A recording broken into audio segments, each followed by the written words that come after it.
नमस्कार दोस्तों, मैं हूं गजानन सराफ। श्री गजानन योगा यूट्यूब चैनल पर आप सभी का स्वागत है। अगर अभी तक आपने हमारे चैनल को सब्सक्राइब नहीं किया है तो अवश्य सब्सक्राइब कीजिए। अभी तक हम लोगों ने धोती का पहला प्रकार देखा है, अंतधोती। अंतधोती के उप प्रकार भी देखे हैं और आज हम आगे चर्चा करेंगे दंत धोती क्या है। दंत धोती के भी 4 प्रकार होते हैं। दंतमूल, जिह्वामूल, कर्णरंध्र और कपालरंध्र, ऐसे 4 प्रकार माने गए हैं। कुछ लोग इसमें 5 प्रकार भी मानते हैं। जैसे कि कर्णरंध्र के 2 प्रकार माने गए हैं, वाम और दक्षिण, दोनों कान के 2 पकड़े गए हैं। तो कहीं पर 4 का उल्लेख है तो कहीं पर 5 का उल्लेख मिलता है। आइए देखते हैं एक एक करके ये धोती होती क्या है। सबसे पहले है दंतमूल। दंतमूल अर्थात दांतों का जो मूल है उसकी सफाई, अर्थात दांतों के जड़ों की सफाई करना, इसे दंतमूल धोती कहते हैं। और अक्सर आजकल हम जो लोग हैं ब्रश का उपयोग करते हैं और ब्रश का प्रयोग करने के कारण दांतों की ही सफाई होती है।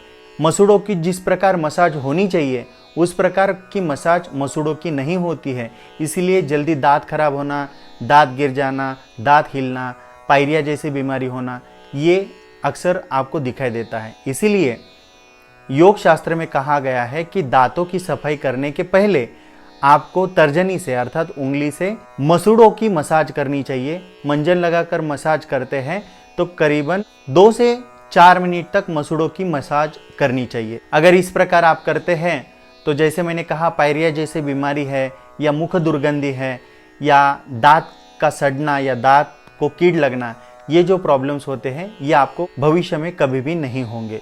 तो ये था दंत धोती का प्रकार। अब इसको किस प्रकार किया जाता है ये आप भी अच्छे से जानते हैं। केवल यहाँ पर इतना ही मैं कहूँगा कि आप ब्रश के बजाय उंगली से मसूड़ों की अच्छे से मसाज करें तो आपके सेहत के लिए, स्पेशली आपके दांतों की आयु बढ़ सकती है। तो ये था दंतमूल का अभ्यास। तो इस प्रकार आप करेंगे तो आपके दांत पहले से अच्छे और मजबूत बनेंगे। तो आइए देखते हैं अब जिह्वामूल।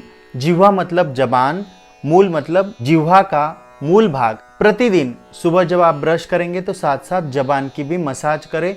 उंगली के साथ आप मसाज कर सकते हैं।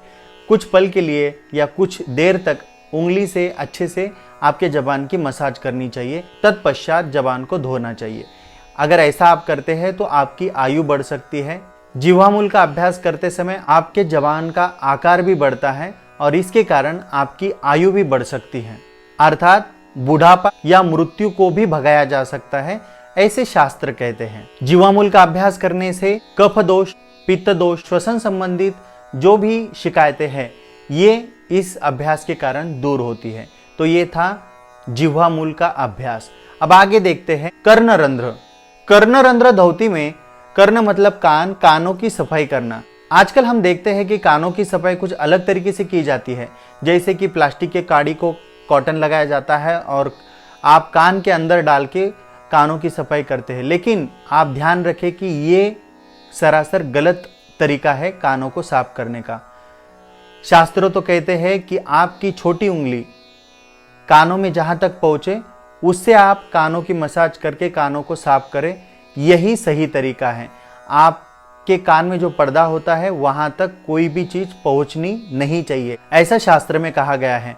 और आजकल हम कान साफ करने के लिए बहुत ही तीक्ष्ण प्रकार की चीज़ों का इस्तेमाल करते हैं या कुछ काड़ी या और काफ़ी सारी चीज़ें हैं जिसके जरिए हम कानों की सफाई करते हैं, लेकिन ये तरीका सरासर गलत है। तो शास्त्र कहते हैं कि कान की सफाई कैसे करें। छोटी उंगली कान में डालें, हल्का सा कानों को मसाज दें और उससे जितना संभव है उतने ही कान साफ करें। तो छोटी उंगली जहाँ तक पहुँचती है वहीं तक ही आपको कान में उंगली डालने का अधिकार वहीं तक ही है। छोटी उंगली अगर आगे नहीं बढ़ती है तो आपको छोटी चीज कान में डाल के कान सफाई करने का कोई अधिकार नहीं है। अगर आपके कान में पस हुआ है या ऐसी कोई बड़ी शिकायत है तो आप डॉक्टर की सलाह लेके डॉक्टर से कान को साफ कर सकते हैं। तो पहले योग में इस प्रकार छोटी उंगली कान में डाल के कान की सफाई की जाती थी। इस प्रकार की सफाई करते हैं तो क्या बदलाव होता है, तो आपको अच्छे से क्लियरली सुनाई देता है। तो ये अभ्यास आप अच्छे से करें।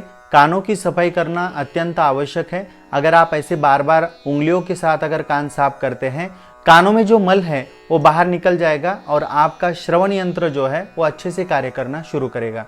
तो ये था कर्णरंध्र धौती का अभ्यास। अब हम आगे देखते हैं कपाल रंध्र। कपाल रंध्र को ब्रह्मरंध्र भी कहा गया है। तो शास्त्र कहते हैं कि आपके हाथ की उंगलियों को समेटकर हाथ का द्रोण बना ले, उसमें पानी लेके ब्रह्मरंध्र पर, कपाल रंध्र पर जोर से फटका मारे, जिससे आपके कफ दोष नष्ट हो सकते हैं। कपाल रंध्र या ब्रह्मरंध्र जो है ये आपके शरीर का एक अत्यंत महत्वपूर्ण हिस्सा है। वास्तव में इसे दरवाजा या द्वार भी कहा गया है, जिससे हमारे शरीर ब्रह्मांड से हमारा शरीर ऊर्जा को ग्रहण करता है। छोटे नवजात शिशु को देखते हैं तो उनका जो ब्रह्मरंध्र का हिस्सा होता है वो बहुत ही सॉफ्ट होता है। योग शास्त्र में ऐसा भी कहा गया है कि जो सही साधक होते हैं, सही योग ऋषि होते हैं, वो जब मृत्यु को प्राप्त कर लेते हैं, समाधि अवस्था में चले जाते हैं, तो अपनी आत्मा ब्रह्मरंध्र से ही बाहर निकालते हैं। इसका तात्पर्य ये हुआ हमारे जीवन का कार्यकाल ब्रह्मरंध्र में ही समाप्त होता है। हमारे मस्तिष्क में जितने भी संवेदनशील नाड़ियां हैं वो सब इसी स्थान पर अवस्थित है। इस अभ्यास को करने से मस्तिष्क के रोग, जिनको आंखों की प्रॉब्लम है, ऐसे लोगों में ये अभ्यास बहुत ही लाभप्रद होता है।